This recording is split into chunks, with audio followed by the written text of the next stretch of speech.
prazer, eu sou Beatriz Pacheco, uma velhinha de quase 70 anos que vive com HIV há mais de 20 anos. Eu vou conversar com a Bia. A Bia se autodenomina como HIVó, porque ela é soropositivo. Bia, HIVó é assim mesmo? E tudo bem? Maravilha, querida. Na realidade, eu gosto sempre de falar que eu sou uma mulher do século passado, né? Em 96, eu comecei a ter problemas de pele. Que tipo de problema? Dava uma bolinha. Só um parênteses, não é um sintoma de HIV. Tá? Quando a gente fica com HIV e o sistema imunológico baixa, a gente pode ter qualquer doença. Então, por favor, não fiquem achando se tem um problema de pele, se está caindo o cabelo. Isso é sintoma de HIV. Não existe isso. Tá? Boa, o sintoma do HIV é baixar a imunidade e tu fica vulnerável a qualquer tipo de infecção. Perfeito. Tá? Mas nada curava. Aí, de repente, eu já estava com feridas no rosto. Aí a coisa já ficou séria, porque passar a base em cima de uma ferida fica horrível, né? Então, a coisa já estava repugnante. E para mim estava terrível. A ex-esposa do meu primeiro filho, a minha norinha, ela disse, olha, tem um dermatologista que é amigo da família, quer tentar com ele? Ele é muito bom. Foi o 8º médico que eu fui. E eu fui lá. E olha, eu digo, está escrito nas estrelas, né? O cara trabalhava no primeiro posto que atendia pessoas com HIV de Porto Alegre, né? Que é onde eu moro. E ele fez as biópsias, fez tudo, e aí, vocês olhem o que é, eu ia ao médico sempre acompanhada, não ia ao médico sozinha, foi o jeito que eu fui criada, sabe? Aquela coisa quadradinha. Hoje eu já estou melhor. Aí o meu filho estava comigo, e aí o médico, muito constrangido, pediu para eu passar para outra sala, e disse, eu não quis falar na frente do seu filho, mas a senhora se importa de fazer um teste de HIV? Eu estourei na gargalhada, eu disse, doutor, quem que o senhor está pensando que eu sou? Sim, grupo de risco, né? Não era usuária de droga, não, que era o padrão, não era prostituta, né? Era o que falavam? Era o que falavam naquela época. E aí, mas eu rindo, né? E eu disse, isso não é. E ele continuou sério e disse assim, a senhora também pensa que HIV tem qualquer relação com conduta imoral? Eu disse, não tem? E ele disse, não, senhora. Foi a primeira notícia que eu tive da realidade do HIV. Como é que você se contaminou? Com meu segundo marido, que por sua vez se infectou com transfusão de sangue. E acho que todo mundo deveria fazer o teste de HIV, é importantíssimo. Concordo. Quem teve transfusão de sangue, por exemplo, naquela época, faz o teste, o vírus pode ficar até 15 anos no corpo da gente sem fazer estrago aparente nenhum. Nem sabe que tem? Nem sonha. E aí vem a fantasia de que nós adoramos infectar os outros. Fui fazer o exame e eu estava tão tranquila, porque o que o médico disse, entrou aqui, saiu aqui, eu não...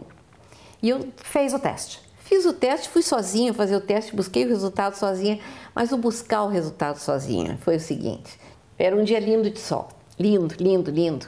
E eu fui buscar o resultado do meu exame. Eu peguei o exame e a gente lê o que quer ler, porque a gente se protege de sofrer, né? Eu abri, estava escrito reagente, eu digo, legal, meu organismo reagiu, não tenho nada. Olha a leitura que eu fiz. Botei na bolsa e saí. Só que aquilo, assim, o meu inconsciente leu certinho. E aquilo ali não fechava. Né? E eu disse, ai. Daí eu parei na rua e abri de novo o exame. E nas letras pequenininhas dizia, reagente igual ao positivo. Bom, gente, o sol se foi. Eu passei a ter uma nuvem negra em cima da minha cabeça e eu caminhei no meu bairro, que é 45 minutos tentando entender e fazendo internamente a famosa pergunta que anos depois eu descobri que todos nós fazemos. Por que eu?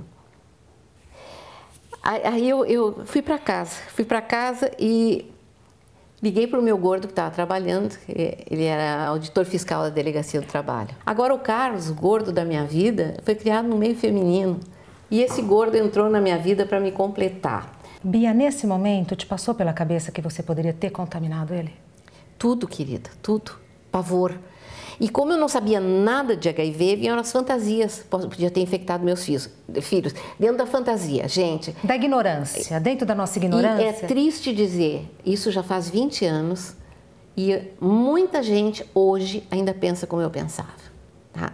Porque o Carlos definia, a AIDS é a doença do outro, nunca da gente. Perfeito. E você sabe o que eu digo hoje? Todos nós que vivemos com HIV hoje, fizemos para ter HIV o mesmo que vocês fazem. Nós não acreditamos que nós éramos vulneráveis ao HIV. E todos somos. Todos somos, todos, sem exceção, sem exceção. Quando a gente tem um parceiro e a gente vem com um diagnóstico positivo de HIV, eu vi muita mulher se separar porque o homem enlouquece de medo, né? E agride, diz horrores. E o Carlos me chamou de assassina e ele me amava muito. Na cabeça dele, ele estava infectado, tá? E não se sabia nada, não tinha medicação naquela época, né? Um dia ele entrou em casa e só disse para mim assim, velhinha, te veste que nós vamos sair. E te arruma.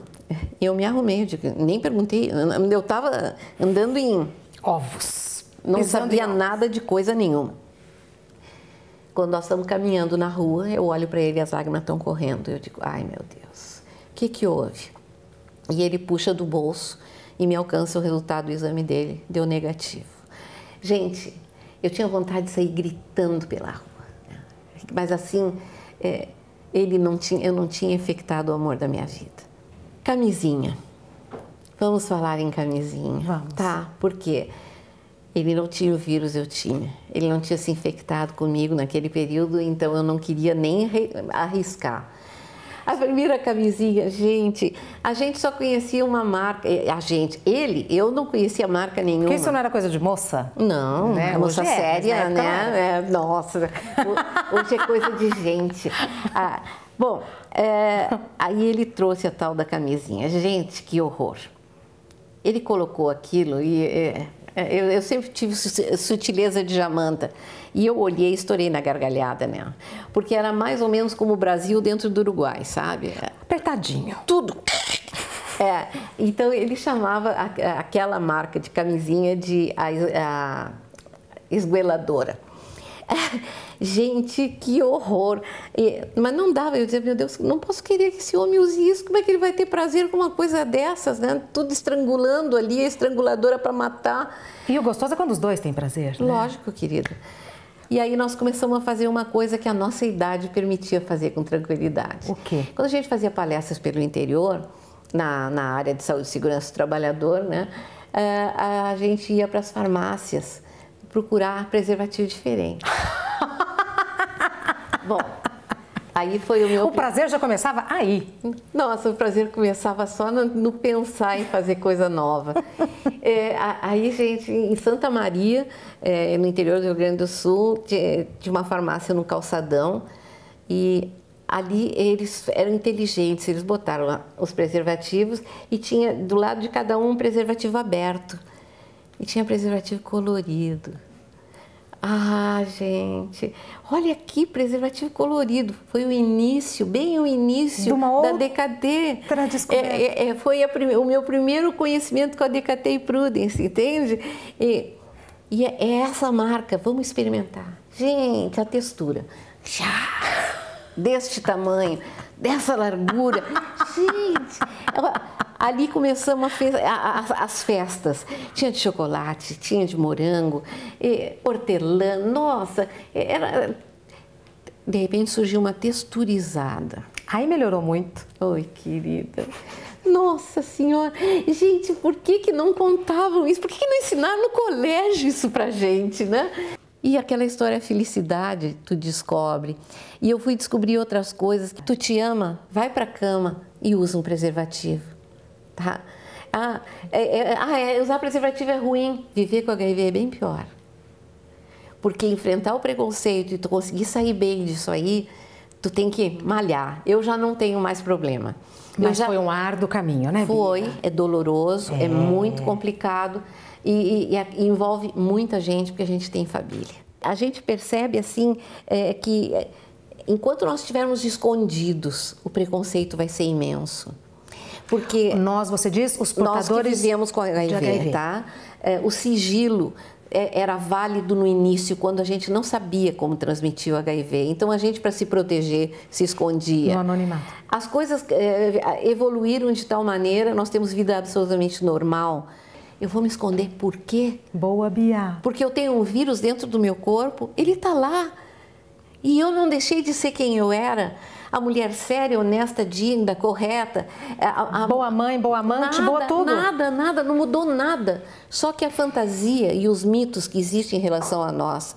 Parece assim que a gente tem, como pulgas, o HIV pulando no corpo, se chegar perto de nós, vai sair todo mundo infectado. O risco não somos nós que sabemos que temos, que nos tratamos. O risco é 1/3 da população infectada que nem sonha que tem. E o que eu mais valorizo agora é a vida. Muito obrigada, Bia. Uma aula, uma injeção de ânimo. Isso aí. E vão ser felizes, porque só felicidade é que mantém a gente para cima. E desfrutar da camisinha. Querida, isso é uma felicidade. Basta conhecer aquelas coloridas, texturizadas, maravilhosas.